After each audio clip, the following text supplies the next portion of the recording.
What up, world? Waxvillain, Seattle, Washington. You already know what it is. Welcome to Waxvillain and Friends Fireside Chat. My homegirl Maria Sanchez riding shotgun. She just pulled up. Duran Jones on the way. Keep it locked. Let's go, y'all.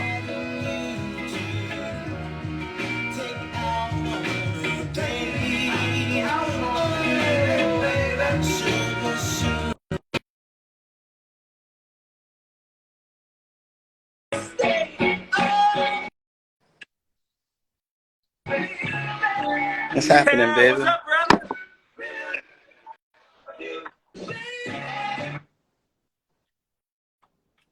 brother?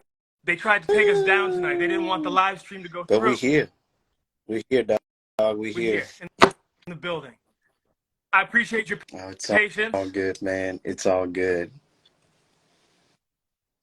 How's the weather? It's very, very warm and nice. It's beautiful springtime. Spring has kissed the ground out here in San Antonio. So it's been real beautiful, man. How is it up there in Seattle for you? Okay. You know what? It's gray, but we bring our own sunshine, you know? Sounds kind of great, babe. I actually spent some time out in San Antonio over the years out there doing some work, so I like it out there too. Great food, great people, you know. Honestly, I've been contemplating today because all I ate today was a salad, and I'm kind of thinking that I want some tacos after I get off of this interview. Okay. You're making me hungry. I like tacos too. I'm lying though. I eat the big burritos. With that. Yeah. What's up? Good. What's up, Maria? How are you? You know, it started working. How's everyone doing? Doing good. Low key. I almost started crying. I'm not gonna lie. We made it, babe. Made it. Right? Yes. All right, y'all. I see we got 40 some odd folks on the line. If y'all are ready, I'll go ahead and kick things off. All right. I want to welcome everybody to Waxvillain and Friends Fireside Chat. Fireside Chats are similar to interviews. However, we take the time to do the research. We want to make sure we're not duplicating efforts. More importantly, we want to support and strengthen what's out there. We're going to rock for about 50 plus minutes tonight. We got 10 plus questions. Now, this is a Waxvillain and Friends Fireside Chat, so it's a different format. After I did 100 live stream interviews on Instagram, I wanted to give back even more to the community. So I wanted to create space for folks from the community, right, the scene, to join me as a co-host, to have the opportunity to connect with a musician whose music moves them in a greater capacity through interviewing. So tonight, I am joined by one of my favorite soul sisters, singer-songwriter Maria Sanchez from My Grito Industries / Soul Tune Records. I know y'all remember last year, Maria released her follow-up to her debut 45 with Gimme Some Lovin' and Hey Love on there, two fantastic singles. Folks, when it comes to our guest tonight, when Duran Jones signs on to do a fireside chat, you got to raise the bar. So as I thought about the introduction, words, statements like most celebrated came to mind. Best male vocalist on the scene came to mind.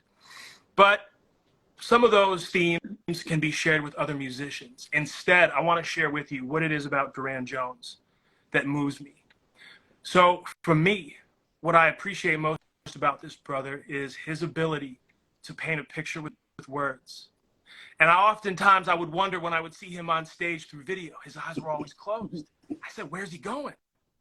And so when I had the opportunity to see Duran Jones in the Indications live in Seattle last year, I was able to really understand what's going on there. See, this brother is able to transcend and go to private spaces where he can find that version of himself for that song that he's singing in that mood right there. And even more importantly, he's taken the time to take us fans, on this beautiful musical journey with him. I thought it would be fantastic after the brink of private space as he starts a new chapter in his musical journey with a brand new solo debut album, for him to come and join us, give us a lens into who he is as a musician, and to talk about the new debut LP. Ladies and gentlemen, please help me welcome Duran Jones. Much, man. Welcome, brother. I really appreciate it. That was a very, very, very nice introduction, and I'm just full of gratitude and thanks. So thank you so much, Duran. I really appreciate it, man. Thank you. Hey, Absolutely. I did my homework. I saw there was this quote that you really love, and I almost brought it up in the introduction, but I said we need to save that for the last question, so you have to park it until then. Duran, I want to kind of start off with, you know, when you reflect on how things all started from Louisiana to Indiana, you've traveled around the globe several times. Who is Duran Jones, the musician, the person? who is Duran Jones? That is a great question because I only know, well, I'll say this. I only know what I am rather than who I am because I really do feel like the who in all of us is becoming always. We're always becoming something every day. Um, and so I leave that open, but I do know what I am, and I'm an artist. I'm a Black man.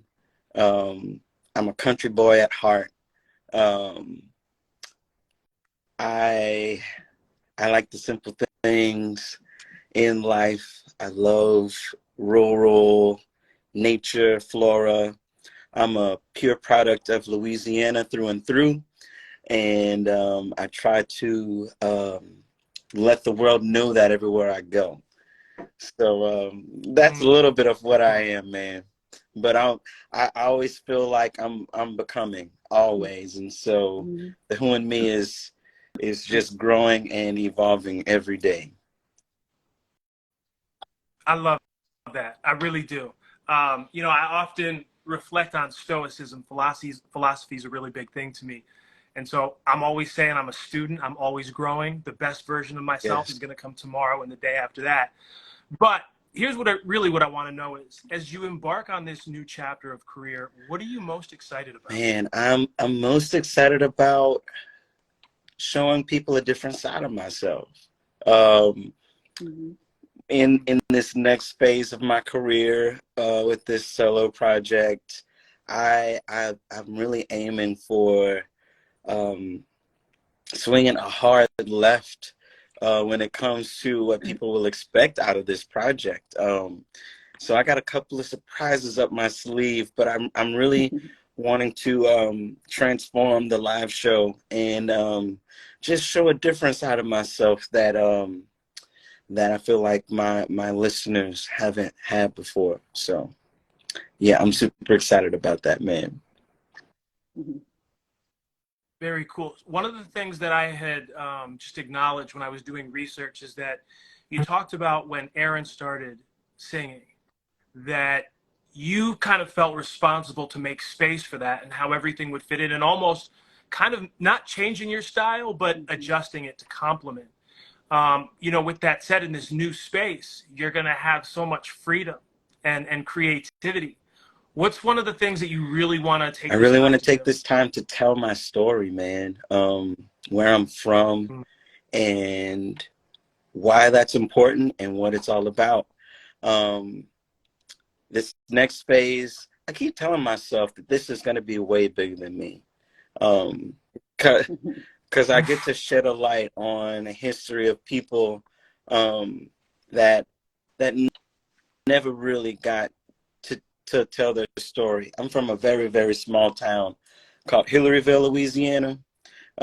It's roughly maybe about 500 people. Super tiny and super small.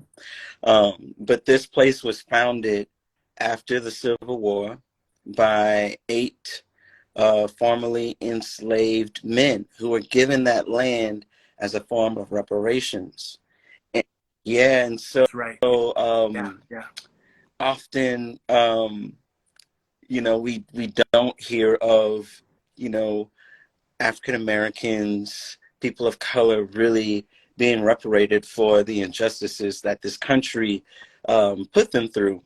But I'm really proud to say that, the town that I grew up in was a product of reparations, and I feel like it could have been an example because what those men did with those reparations was they built a town, they built a community. They immediately built a school to teach their kids.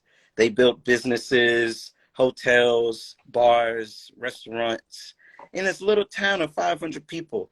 But of course, they did this because they couldn't go outside of Hillaryville, the name of the town. Couldn't go outside and be treated like humans. But just imagine, and I really want to shed that light whenever I'm going around the world with this project of just imagine if America got it right for these 8 men. Can you imagine if they got it right for the other 2 million slaves, the men, the women, the children who didn't receive anything at all from that plantation? There were 550 slaves on that plantation, 10,000 acres of sugar cane, 3 sugar mills. You know, often there's some historians who would like to say that the Industrial Revolution was going to be the time where slavery would become old-fashioned or find its way out. But actually, this plantation where my ancestors were from proves the opposite, because not only were they working and tilling the land, but they were also processing the sugar in that sugar mill, and they were packaging it as well. And so really that plantation kind of gave the archetype of what corporate America uses today with exploitation of people. So that's really the story, or at least a piece of the story that I'm planning on telling this year when it comes to this solo record. And I feel really blessed and honored to be given the chance to speak it. And hopefully it'll result in some things that will be impactful to my community. Because what it once was is no longer. Just like in South Central LA, the Bronx, the South Side of Chicago, we too, in the rural parts of the South, were ravaged by the war on drugs and all of the aftermath and effects that it really hit us hard. And so, if any way I can find a way to bring Hillaryville back to its glory days, I would absolutely love to do that. Wow. I wanted the album before you said all that, but when you put it in context like that and you use your voice in that manner, it really takes us below the tip of the iceberg to understand the importance of this. This is more than music. Yeah. And like you said, it's bigger than you. So thank you for taking the time to share that with us. That's so important. Yeah, I think that's beautiful. And it speaks volumes, Maria, that you can use those challenges and that history to really make change in the future and the present. So I'm definitely looking forward, to seeing the project and hearing it, because I think it is important that we're using, our voices, our platforms to really shed light on these experiences, because like you mentioned, so many folks aren't taking the time to even look into that history and see how it has evolved over time. So definitely looking forward to that. Of course. And I think that's also gonna kind of lead into our next question. So we kind of just want to know, when thinking about purpose and what pushes you to keep, pursuing music and doing what you're doing, what's that constant motivation for you? Like, what's your why? And I think it kind of speaks on, extending on what you just mentioned. But I've thought about my purpose for such a long time. And I really do believe that I'm an artist and I aim to heal with my music. That's my purpose. I really, and I say this all the time in indications, interviews, and before shows and stuff, but I really want people to leave better than they came. And if they left the show better than the way they were feeling beforehand, then I know that I did my job right. I've been thinking a lot about what it means to be a healer. And in many ways, I've realized that if I want to heal people, I must first heal myself. I got to unpack all of the trauma that I inflicted in myself, the generational trauma that occurs within my family, and I have to stop that. I have to halt it and stop it.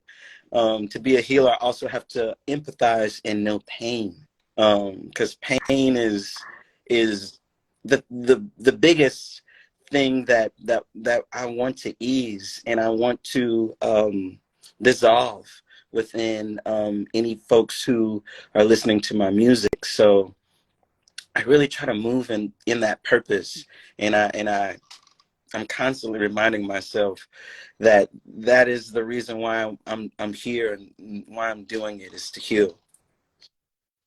It's beautiful. Yeah. And Thank you. definitely music is definitely, I think, the way that folks can connect. You know, I always talk about how lyrics can always speak for you when you just don't know what to say. And music is definitely that way of connecting with others. So Yes. So leading into the next question, could you pinpoint a specific moment in time when you reassured yourself that you really wanted to pursue music? Like it was that one thing you were going to keep striving for. Was there any doubts or challenges that really kind of held you back initially when you were thinking about even pursuing music? The biggest doubt for me was imposter syndrome. Mm-hmm. You know, like I grew up in that real small town, and for the first 13 years of my life, I lived in a roach infested trailer, you know, like rickety, and I was very embarrassed about growing up poor. And and I moved in with my grandmother right when I got into high school, and I lived with her for 4 years, and then I got out of Hillaryville. But once I got out of Hillaryville, and I really immersed myself in folks and different people from different areas, especially when I got up to Indiana, I really felt like I didn't deserve it. I didn't belong. And I don't know who's out there right now who's listening, who might be going through something like that, but I want to let you know that, like, you goddamn deserve it, baby. You're meant to be where you are. You got that seat at the table because you deserve it, you know, like, because you worked for it. You know, I would love to go back and just shake myself, and just let young Jones know that you are capable and worthy of everything that's coming your way. There was a big while, even during the indication time, where I was just like, I didn't know if I deserved it. And now I look back and I'm just like, dude, WTF, you really worked for this, man. Like, so that was definitely an insecurity for me, just having that imposter syndrome. But I'm learning to shed that layer off, because it's just a weight and a burden that I don't need, you know. And even I even noticed now, like, just looking at myself, I used to be like this a lot with my shoulders up, because I'm just like so, you know, and I'm just like, just gotta relax, gotta breathe, and just just take in the moments, be in the present. But that was the biggest setback for me, I guess. My own brain. No, I think we definitely always are the ones to hold ourselves back, you know, when you haven't been exposed to that, when you don't have that affirmation around you in the environment, especially how you mentioned coming from such a small community, and you're not exposed to that, it can get definitely difficult. But yes, you do belong here, and there's so much more greatness, you know, coming ahead for you. Thank you so much. Duran, I'm really grateful right now, because I kind of want to ditch this interview and just be a fan and listen. Your words are healing. Thank you. They're brave as heck. You know, it's really something else to listen to this stuff, and it's triggering a lot of different things in me. You know, imposter syndrome is a really tough thing to deal with, because if you can't get past the man in the mirror, there's no shaking that. But once you do shake it, to your point, it's, oh man, WTF, I wish I could go back. But you know what? It's not about going back. because you can't go back. You can't change the past. But what you Yes. can do Mm-hmm. is Yeah. that healing, right? And I've always said to me, music is just the word that we use to describe this thing, because I swear something happens inside my body when I hear the music. It's like my cells know what's going on, and there's this alignment between my heart and my brain. And so you're doing that work, but you talked about how you had to heal inside first before you could heal others. And that is such a deep thing right there, because you believe that you are a healer through your music, through your words. Thank you. And that's so important. Yeah. I want to, dip into this next question. You were quoted as saying, at the end of the day, I just want people to close their eyes and forget where they are, just the way Stevie Wonder album does for me. And that made me think of the man that I saw on stage, right? Traveling somewhere else, transcending. Can you give us a lens into the music that really gives you that feeling? And in turn, who were those people that you saw on stage that you wanted to kind of replicate and box up your own version of that to share with the world? Oh, man. Music that, okay, so that I kind of, well, let me try to form my words right. I heard this. Just come as yourself, brother. Do you? I heard this poem, and I don't remember the author's name, but it was a very beautiful poem, and she had this one line in it where she was like, sometimes I laugh and I forget what century I'm in. And I was like, yes, I feel that, like I definitely feel those moments, especially within music, like there's like some Stevie Wonder tunes where I'm just taken aback. I close my eyes and I could be in 1979. But at the same time, I'm here in 2023, and this music still sounds fresh and new and has reverence. And so I've been on a Stevie Wonder kick for like the past 3 months. I'm just going through his whole discography, and I'm just listening to everything down. And I'm nearly. Did you get the Ebbets I'm Red sorry? Now album? Did you get the Ebbets Red Now Stevie album? So yeah, we got to have a quick segue. Ebbets Red Now, spelled backwards, whoa, Stevie Wonder. You got to go find that one. Me. It's eluded you, brother, but that's why I'm here. Well, I did not know, dude. I did not know. Man.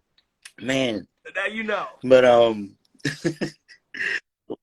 my fave Stevie record right now that I keep going back to that really gives me that feeling is Hotter Than July. Where I'm coming from used to be my number one, but I feel like Hotter Than July is making its way up to the top for me. Thinking of some other artists that really stand out to me with timeless music, definitely Marvin Gaye, Donny Hathaway for sure. I really, really, really appreciate folks like honestly, like Bessie Smith. Hearing a voice like that is absolutely incredible to me, and I feel like it's a once in a century voice. We won't hear someone sing like that for another 100 years, I bet. She really stands out to me.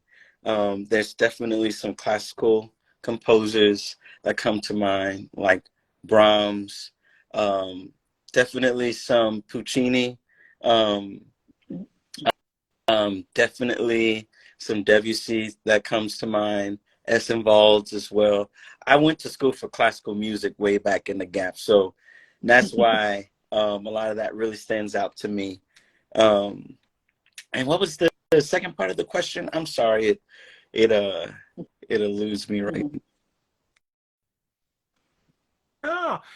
Just kind of getting back to that presence, that delivery when you're on stage. Where does that come from? This want to heal? Because I imagine you saw something, you experienced something, and it was kind of like a milestone moment for you, where you then said, I want to give this experience through my Man, own self, right? yeah.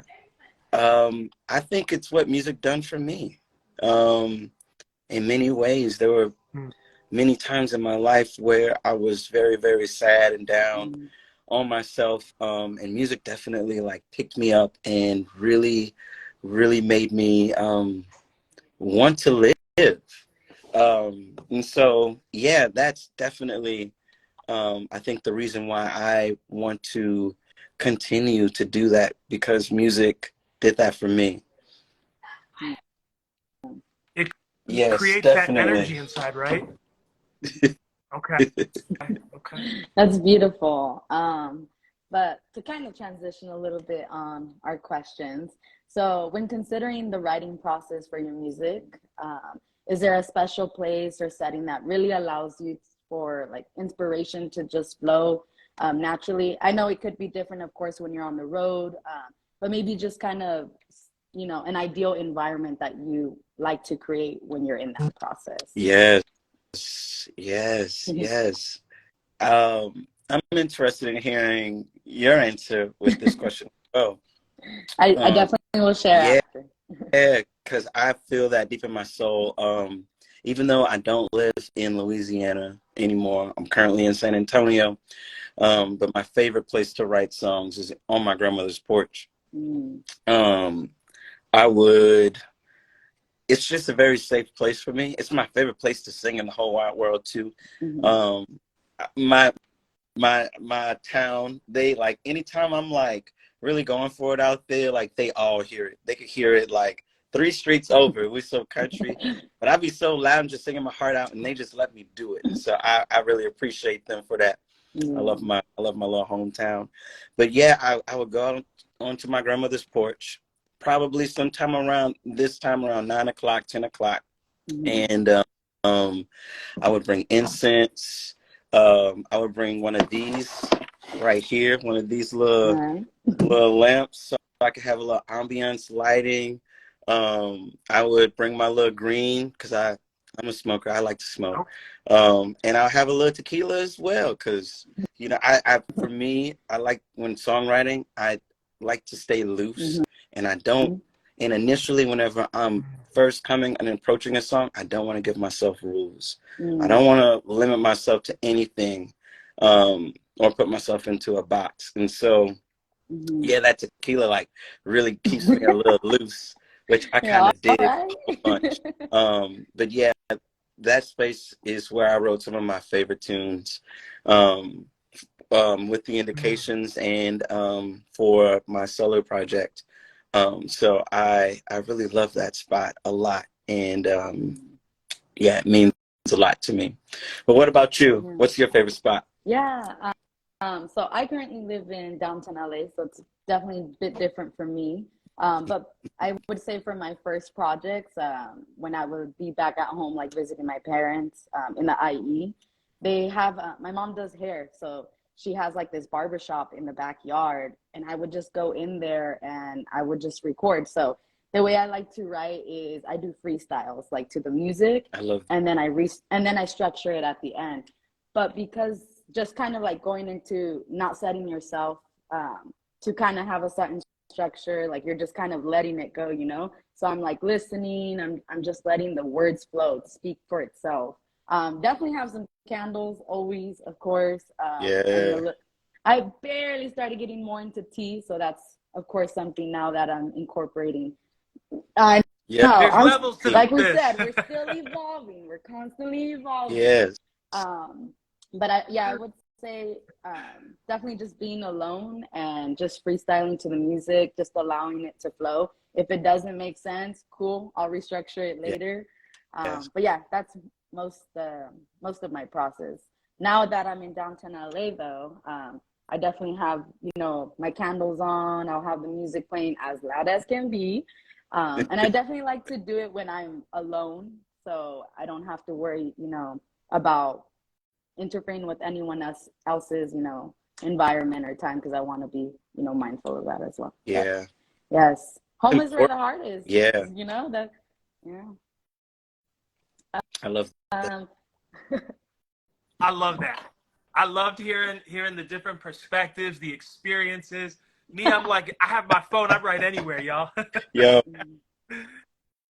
So, Duran, I want to switch pace a bit. I want to talk about the new album.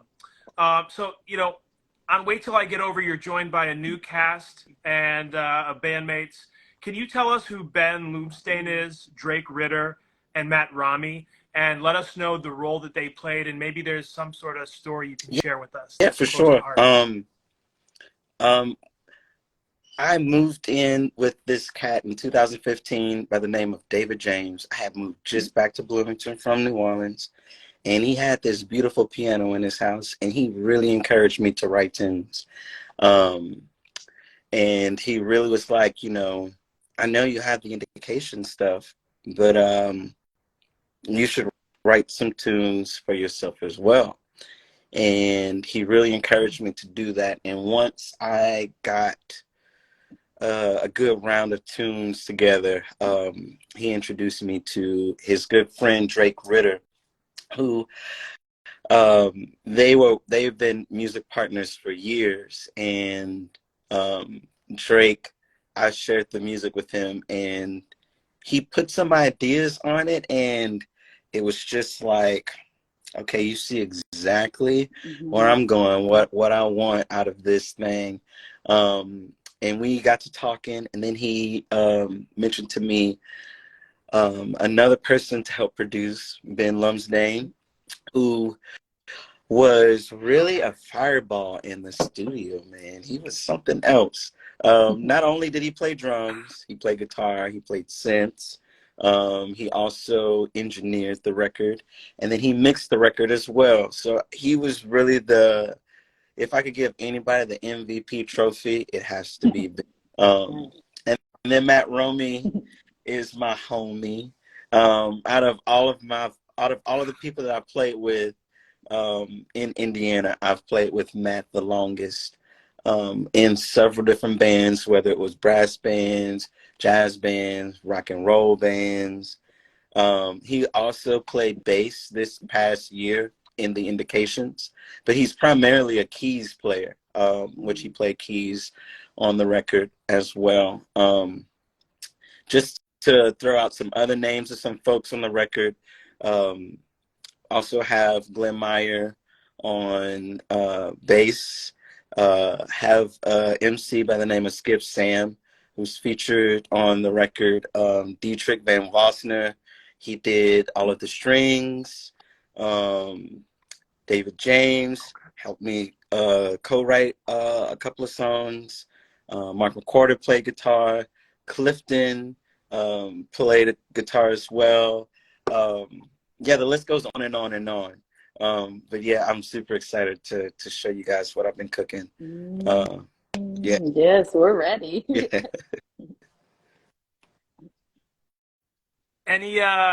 Any memories, anything funny? You mentioned one person was kind of like a fireball. What kind of occurred throughout this like recording process that you kind of marveled? Man, I really wanted to try things that I never tried before. So I wanted this thing to be very art forward. That was the one thing that I told these cats before we even got into the studio. So before we even got into the studio, it wasn't required, but I gave like a suggested syllabus of some sort. So I had books to read on certain topics. I had different artists, like, for example, Anna Buckner, who's this fabulous quilt painter, Teresita Fernandez, who's this incredible sculptist, Glenn Ligon, also just this amazing graphic artist, Claudia Rankine, Fred Moulton, poets, Yoko Ono, different folks. And so by the time we got into the studio, we printed out these booklets, and we had these pieces of art from these artists throughout the studio, to the point to where if I needed to open, let's say, one of the books that I had chosen was Sula by Toni Morrison, I could open up this book and be like, okay, this song is about infidelity, and this line in this book really describes what this song is like.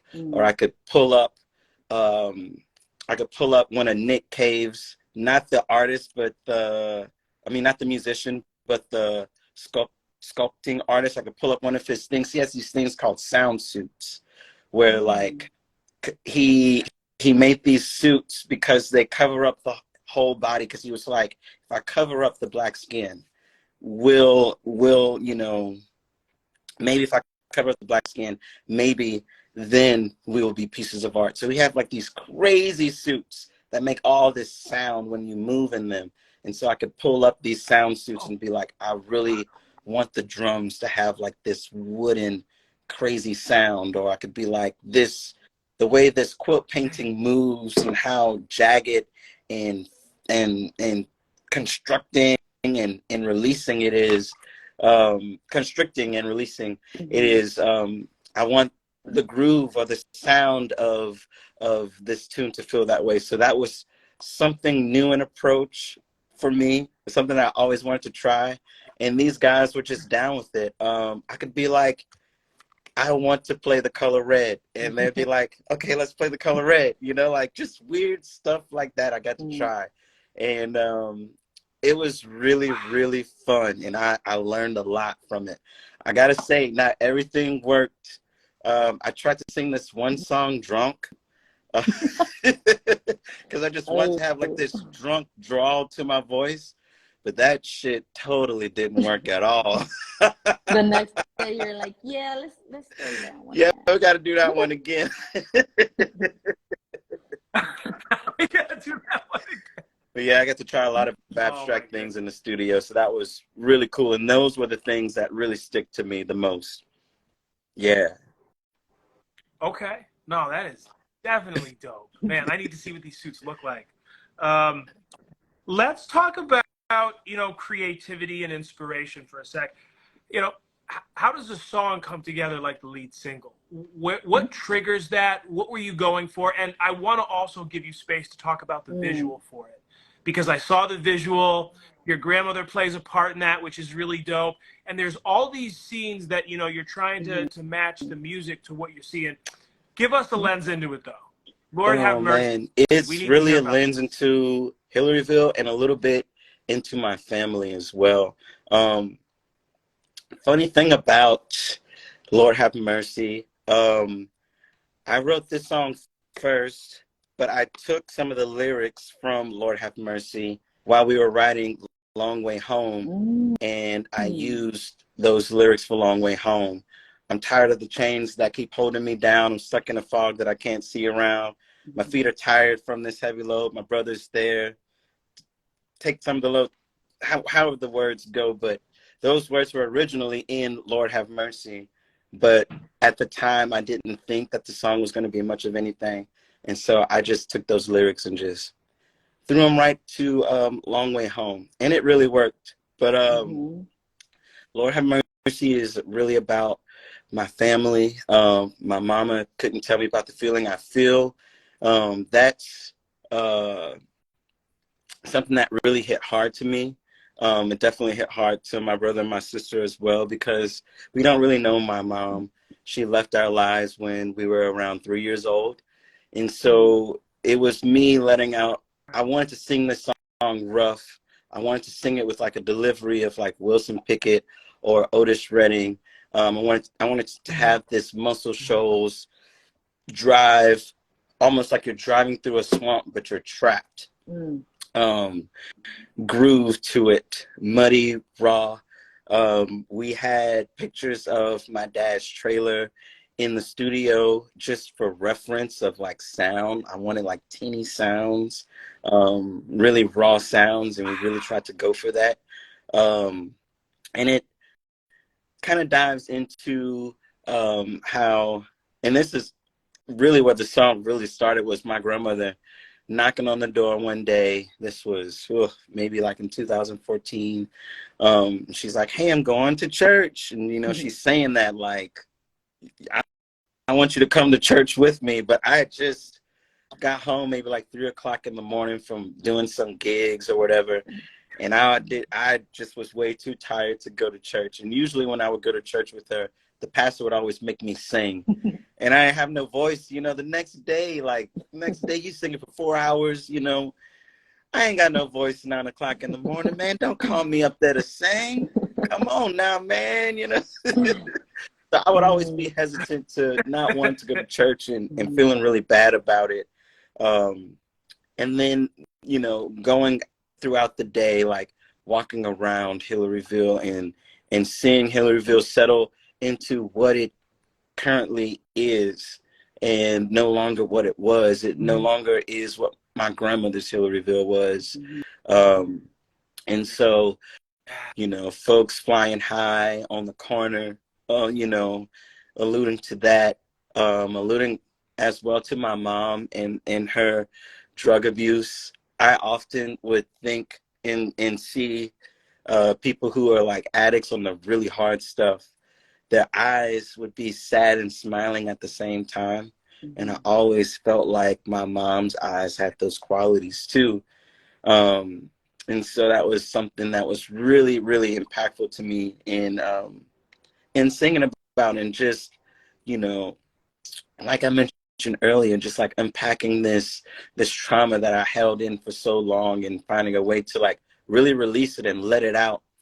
And so this was a very healing process to me. When I brought this song to the director, Will Naiva, and the videographer, McCrae Sutherland, they were right there with me, and they came up with this idea of, you know, seeing the lens of what Hillaryville was kind of sort of through my grandmother's eyes, and even still, you know, through what she considered to be something of a sanctuary town and something so beautiful. They still had an outside presence that was haunting and looming over them, that could just at a drop of a dime, you know, come and destroy their livelihoods and what they really put their hearts into, their souls into. And so we really wanted to touch on that. And I really love the outcome of it. I really feel very happy with it. And it's been really awesome getting great reception from it as well. It's been really surprising too, just the areas and places that that it's really been doing well in. So that makes me feel good. It felt like a short film. So well, I think it was a fantastic I was video. just mentioning, like, it Go felt ahead. like a short film. Like, the music was perfect for it. It was like the music was speaking, or, you know, kind of like elevating that video to a whole another level. It felt like a film that I was watching. Thank you. Sorry, continue. Thank you. You couldn't have said it any better than that. I mean, when I pressed play, I see the burning house, I see the children, and I was locked in at that point. And then the groove comes on, and you're kind of seeing this incremental evolution throughout the video. I just love it, and I think it complements the music. I always say, when we have a visual, something we can connect to, we understand and we can relate better, and that's how we pin memories to these songs. So you really nailed appreciate it so much. Thank you. So, kind of extending to, I think, a conversation we had a little bit earlier. I always say that we're always our worst critic, and I can speak, you know, on that myself. I'm always gonna critique anything I do when it comes to the writing, to the sound. So I just wanted to see if you resonate with that, and what's your personal experience when it comes to the writing, recording, performing process. Do you feel like it's a smooth process, or is it consistent? Like, is it kind of a whole new experience each time? Yeah, it really depends. It really depends on who I'm working with and who I'm collaborating with. There's some guys who are very easygoing, and there's some that are very meticulous, like, you know, just like wanting everything to just be like right exactly where they want it. Yeah. And both ways work. For me, I really dig diving into the unknown. In the writing process in the studio, I I really like to say to myself, like, no idea is a bad idea. Let's see if it, like, let's see what comes of it. Because I've been pleasantly surprised sometimes where some people will throw out something and I'm like, I don't like that. And then the more and more I listen to it, I'm like, actually, this kind of bangs. This is actually really cool, Yeah. And I think it's all about having that trust within your collaborators and really extending that to them. It really means a lot when it's extended back to me as well. I think sometimes I'm my harshest critic on my vocals, but then like I got to get over myself because sometimes I find myself chasing down a rabbit hole, and I'm like, this is different, but this is not better. You know what I'm saying? And that's like a big thing. I have to tell myself a lot in the studio, like, okay, this is different, but is it better? Like, yeah. So yeah, those are some of the big things for me, for sure. I recommend recording something, letting at least a week pass by, going back to listen, because I know I've done that in the past, and I'm like, something I didn't like, and I'm like, you know what, that actually does sound good. Yeah. Like, you know what? It's Yes. a brand new day. It's a different perspective. All right, let's roll with it. Yes. So, How do you wait a because you week, though? keep That seems like working on a your stuff. year. Keep yourself busy. Yeah. Okay.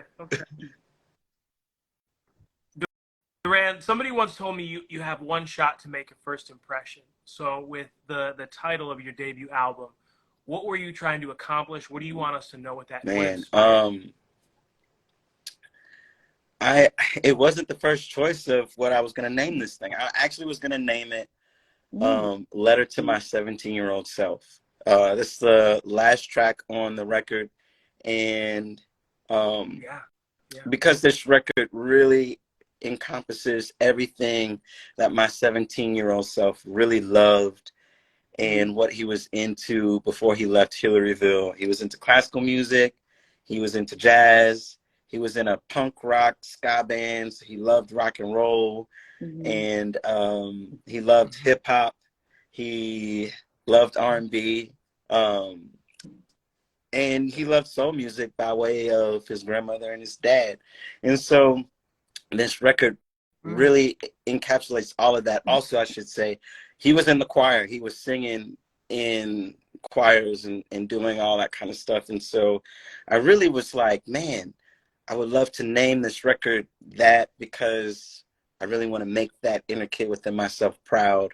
But then someone convinced me to change the name to Wait Till I Get Over, which was a really big, important song for me to put on this record. It's loosely based in this gospel tradition called lining him. And whenever I was going to church as a kid with my grandmother, every once in a while, usually on the first Sunday, the mother of the church, she would stand up and she would sing, "Guide me over, great Jehovah, pilgrim through this barren land." And then everybody else would stand up. And I used to hate this so much. Everybody would respond, "Guide me over, great Jehovah," and just do that. And I used to hate that so much. I used to hate it so much. And now, every time I go home and I go to church with my dad, all those elder folks who made us sing those beautiful lining hymns, they're all gone now. And the church doesn't do it anymore.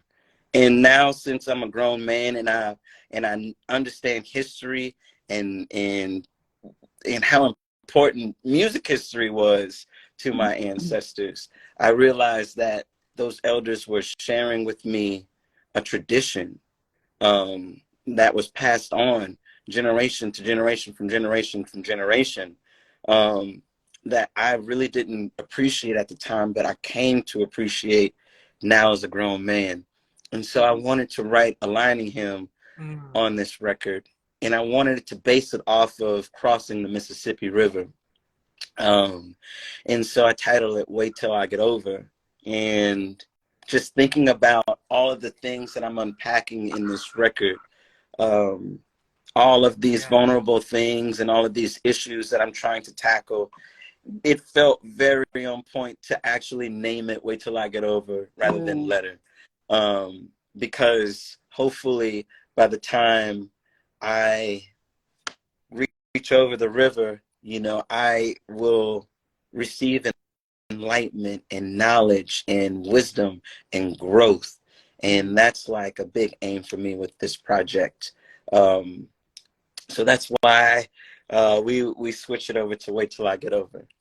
Yeah.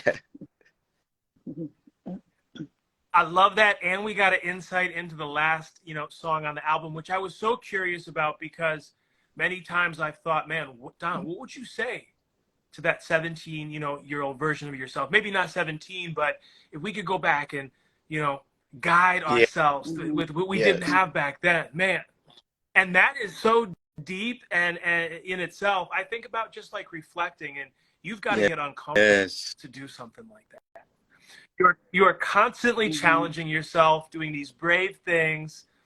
I just love everything about this talk, man. Thank you for everything. It's been really special, and this is my first time really talking about this record in a public scene. I can't wait for you guys to listen to it, man. Oh, bro. Yeah, I definitely think that's beautiful. Even the change, like, as much as, you know, that original title must have felt so close to home, I think this new title not only can still feel close to home for you personally, but now it also embodies more than just yourself. It's talking about, you know, your family, your ancestry, the history of where you grew up. So that's definitely beautiful. Thank you. Thank you. Of course. So kind of, you know, going off of that, if you could put into words what you hope that your music does for folks, what would it be? Do you have like a specific lingo or saying when it comes to kind of explaining your music to folks? I'm gonna just piggyback or reiterate what I said earlier. I just want people to feel good. I want people to feel better than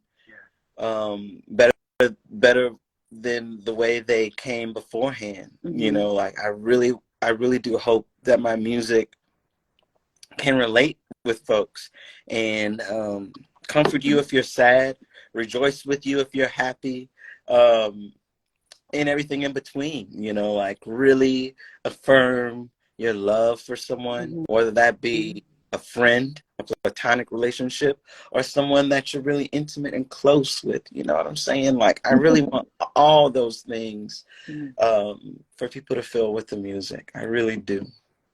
That's beautiful, and it's very genuine, you know. It's like you're allowing folks into your personal thoughts, into your personal emotions. Oh, thank you. Yeah. Thank you.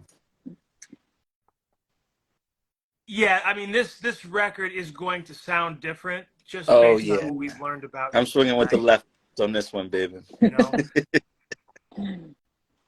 I love that. Everyone loves a good story, and I would be remiss if I didn't have a Duran Jones in the indications question lined up. Is there a story you can share with us, something that's really funny when you think of just the bond that you have with these brothers since, what, 2012, I think? It's almost 13 years now. Oh, man. We've heard about luggage flying out the cars, I think, in Texas. So I know there's got to be another story out there that hasn't been told yet. I forgot all about the luggage, man. Oh, man, that was insane. That was really insane. Man, I'm trying to think. There's been some pretty wild times. I'm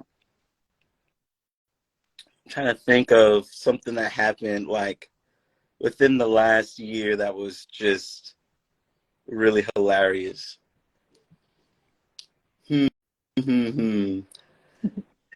This this might seem so stupid, but I got a ghost story.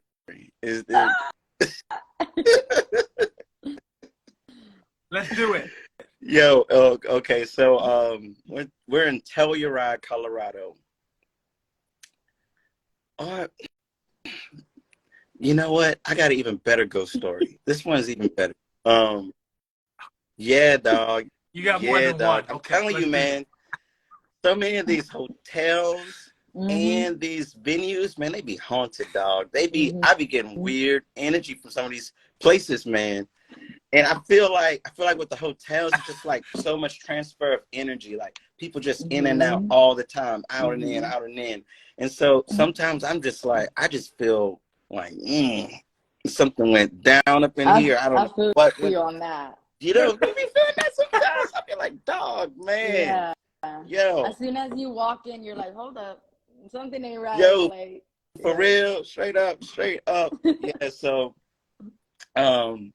we were in Chicago and we're playing Fox Theater. And I be liking to ghost hunt around some of these old places. And I walked in and I felt the heebie-jeebies. And so I asked like the union folks, I was like, yo, they got ghosts up in here? And they was like, yeah, they got ghosts up in here. I was like, is it a young boy? And they were like, yeah. I was like, ooh, tell me more. And so it was telling me about this little boy who they used to have to, back in like the vaudeville days, back in like the 1920s or shit, they used to have like little boys like go to the ceilings and like adjust the lights because it was really tight up there. Well, one of the kids fell and died. And they were like, he's very mischievous and all this kind of stuff. And I'm like, yeah, whatever. I'm gonna go look around. So I'm looking around. I don't see nothing. I don't feel nothing. It's whatever. Get to the show. Doing the show. We playing Sea Gets Hotter. Literally 10 seconds in, all the lights in the theater go out. Everything, every sound, like the PA goes out. It just goes pitch black in the theater for like 20 seconds, but it feels like 5 minutes. You know what I'm saying? And like all the staff and crew at the theater, they're just like freaking out. They're like, this has never happened before. Blah, blah, blah, blah, blah. And yeah, dog, it was totally that ghost. I'm totally convinced, dog. It was totally that ghost, man. They was like, that kid's mischievous. He always does stuff around here. He always moves stuff around. He'll take stuff. And he totally just knocked all them lights out straight up, dog. And since then, I don't go ghost hunting no more. I'm just like, you know what? I'm going to just leave these ghosts alone. I'm going to just mind my business because I don't want them messing up my show. He just wanted to show you a good time, huh? He's like, here's your good time you were searching for. He wanted y'all to feel him. He was the real stole the show. He really did.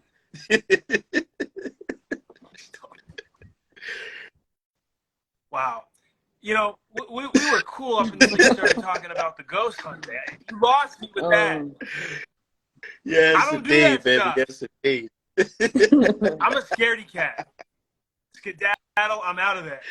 No, I don't have time. You got through the story, though. That's what counts. You got through the story. You may, yeah. And you're here to talk about it. All right, y'all. We got one more question left. Yes, I ask all my guests this, Duran. It's really important to me. I think it gives a lot to the listeners. Is there a quote, a mantra that you hold close to heart that when times are tough, you think about this and it gives you that boost to kind of get over and navigate? Man. If so, what would it be? First one that comes to mind, and this popped up in my head when I was probably in the lowest point in my life. Nothing was going right. Every day is another chance. I would tell myself that every day I would wake up feeling depressed, feeling sad. Just like, yo, man, like you got to for a reason. Your body doesn't want to quit. Like your heart's still pumping. Your blood is still racing through your veins. Like you still have another chance to get at this. Don't give up. And that's one thing that really stood out to me. And I'm still telling myself that some days as my life still moves, just every day is another chance, for sure. Yeah. Yes. Snap, snap, snap. I like that. I like that. Miss Marie, you got a quote you want to share? I didn't know I was gonna be put on the spot, but I'm a firm believer that you gotta trust yourself, trust your gut. You know, I think in any situation, regardless of what it is, you know, there's a reason why you felt so compelled to like think something, to do something. So you have to really trust yourself and don't doubt yourself, because that's just, I think, projection from others who are kind of like feeding into that negative energy about that. So just trust yourself, do what you think is best in anything that you're doing. Yeah. Yes, indeed. I love that. I love that. Mm-hmm. That's Hey, pretty Hey, good we for gotta be being on the quick on spot, it. you know? So, Duran, I always like to share quotes. Philosophy is a really big thing to me. And I had a new one that I wanted to share. And I say, I always got to keep coming with the quotes. But based on everything that you talked to me about tonight, especially earlier on, and you being a healer, I want to arm you with a quote that really changed my life and kind of turned me on to stoicism. I was one of those people that struggled with imposter syndrome and things like that. So when I heard these words, the things that we fear most harm us more in our mind than reality, it was over for me. When I had to keep playing that over and over again, and I played those words over and over again like it was my favorite song, because what that man was saying, yeah. I was looking for that all my life, and I found it in the later years, of course. But it's something that I hold close to heart. And to your point about, you know, if a day's not going good, I think about that. And I hope that I get, you know, that opportunity to wake up again tomorrow and try it again. But I hope that this quote that I shared, you know, will you put that in your back pocket for yourself, and hopefully one day you'll be talking to someone and you're going to pull that out and you're going to share it with Yes, them, indeed, and it's going to brother. change their life. I love that for myself. I also want to Mm-hmm. share that with the Republicans that's trying to rewrite all this shit that they're afraid of nowadays. Like, for real. I For say, real. say it one more time. Say it one more time so they can really hear you. Yo, I mean, it's wild out here, dog. Like, they don't want to protect the kids with guns, but they're trying to protect the kids from the drag queens. I don't get it. I don't understand it. But, you know, they need to really realize that what they fear is going to hurt them more in their heads than in reality. You know, like I'm taking that one to heart, man, in a lot of ways, I think you'll see that in this record too, man. Thank you for that so much. No, absolutely. Absolutely. Before we go, I just want to give you all some space real quick. Let everybody know where they can find you on social media. Give us the dates for the new album drop, where we can shop it. Don't leave nothing out, because I Okay, know it all too. Duran Jones Official. Find me all over Facebook, Instagram, Twitter, TikTok. I think I got that snap, baby. I ain't got that snap. I might think about it though. but Duran Jones Official, all the social media stuff. Follow me on Instagram. Record comes out May 5th. I got dates lined up in LA, New York City, Chicago, Bloomington, New Orleans. And I got some really, really exciting stuff that I can't say anything about yet, but I'm so excited about. I mean, it's some pretty big stuff. But yeah, Sounds bro, epic. it's awesome, and it's just affirming me that the universe has let me know that I'm walking in the right path and I'm doing everything that I need to do. I'm not being met with resistance. It's just an open path, and the universe is just throwing the flowers before me. It's beautiful, man. It's beautiful. So I just want to support and strengthen one thing you said real quick.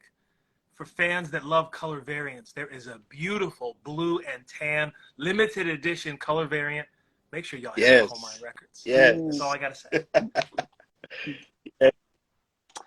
Any last parting Yeah, I words, just want to say Ms. thank Maria? you so much for allowing me to be a part of this discussion. It was a pleasure to virtually meet you, Duran, and I'm sure we'll cross paths, you know, in I'm person gonna eventually. give you a big old hug when I see you, Marie. Yes. And thank you everyone else for tuning in too. Feel free to follow me on Instagram at groovy_mess.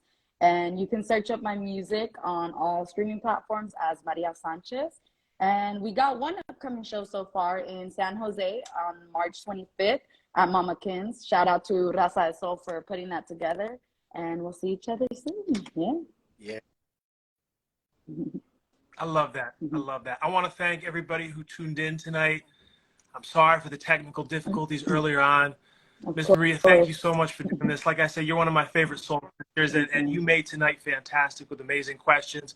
Brother Duran, getting the chance to know you through this lens for 60 plus minutes has been absolutely incredible. I simply want to say this. You are an incredible human being, and I'm so glad that I got to meet you in this virtual sense and that we got to document this conversation so that many, many people will see this for many, many years. So much. Thank you. There's this thing that I've been liking to do, and I don't want to hold you guys too long, but I like to call it Duran Jones interviewing the interviewer.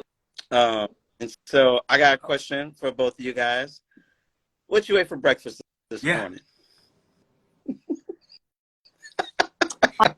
I'll go first. So listen, because I remember. Oh, go ahead. Go ahead. I literally ate an everything bagel with cream cheese. That was it. That sounds good. That sounds good. So I'm a very routine person. I always wear black sweatshirts. I always wear the same stuff, and I always eat the same stuff.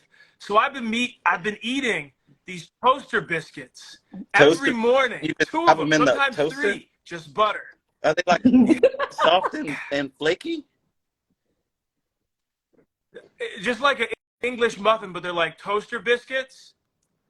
I put them in for 5 minutes, and it's like the best meal. I don't feel bloated afterwards, but I have enough gas to like keep moving. And then at noon, guess what I do again? I have 2 more toaster biscuits.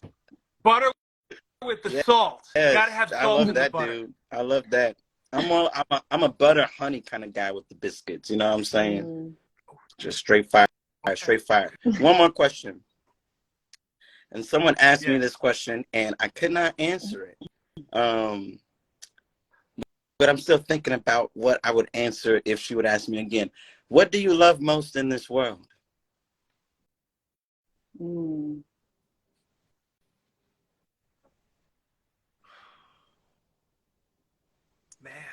Right now, I would say I love love.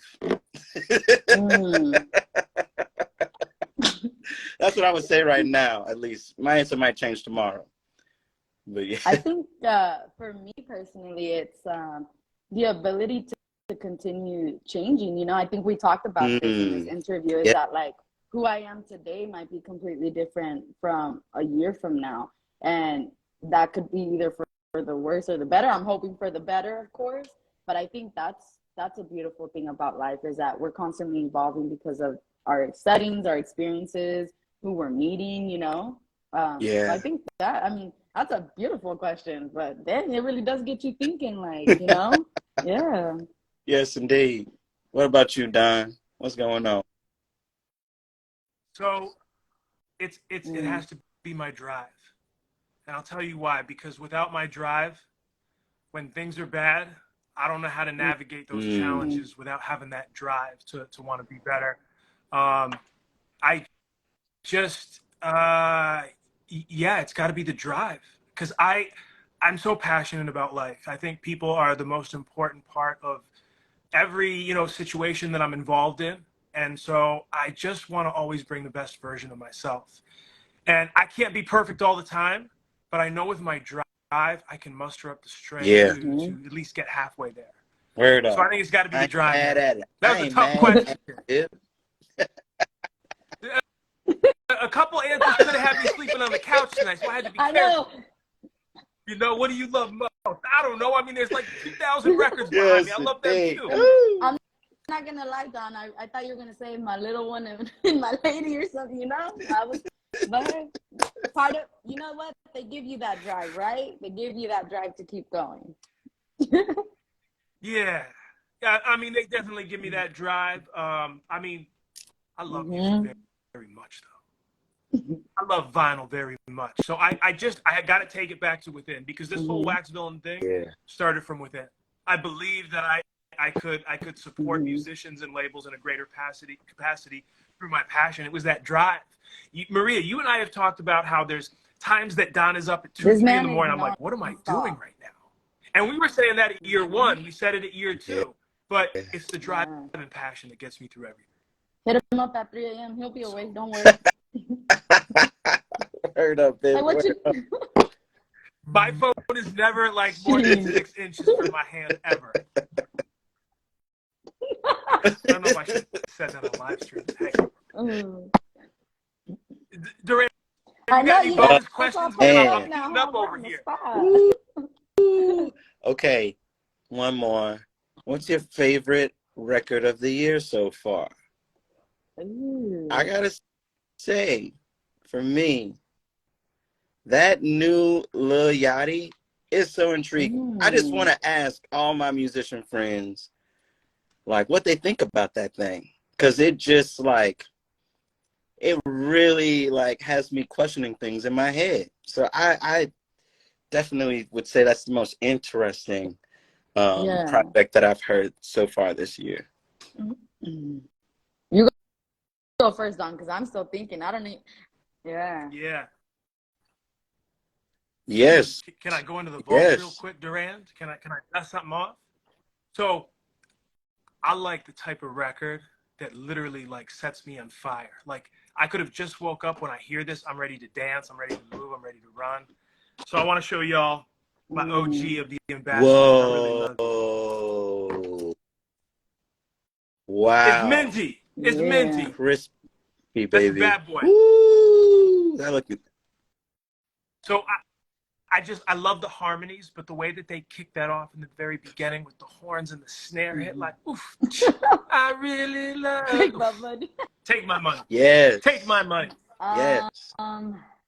Dang, I don't know if I've been listening to any new music like that. I've been so focused on rehearsing with my band for shows that I'm like, that's all I've been, listening to. Trust me, I understand how it goes. It's up and down for me. Yeah. I mean, I will say, at least in the soul scene, like recently that I've heard and I got to see them live was Johnny Ruiz and Escapers. I loved their track Oralia. That was a beautiful jam. Shout out to them. That's like off the top of my head that I can think of right now. But I'm sure there's so much amazing music out there, literally constantly every day that's being put out. Oh, yeah. Yeah. Very, very, very cool. All right, y'all. There, I see the custodian coming. They're getting ready to turn the lights off. Flashing it twice. That's your cue. Yeah. The buses are outside and everything. I want to thank y'all so much for being here. I want to thank everybody that stayed on the line. We're gonna make this streamable afterwards. Duran Jones, you are an incredible human being. Miss Maria Sanchez, you are an incredible human being. Waxvillain, Seattle, Washington. We're out of here, everybody. Take care.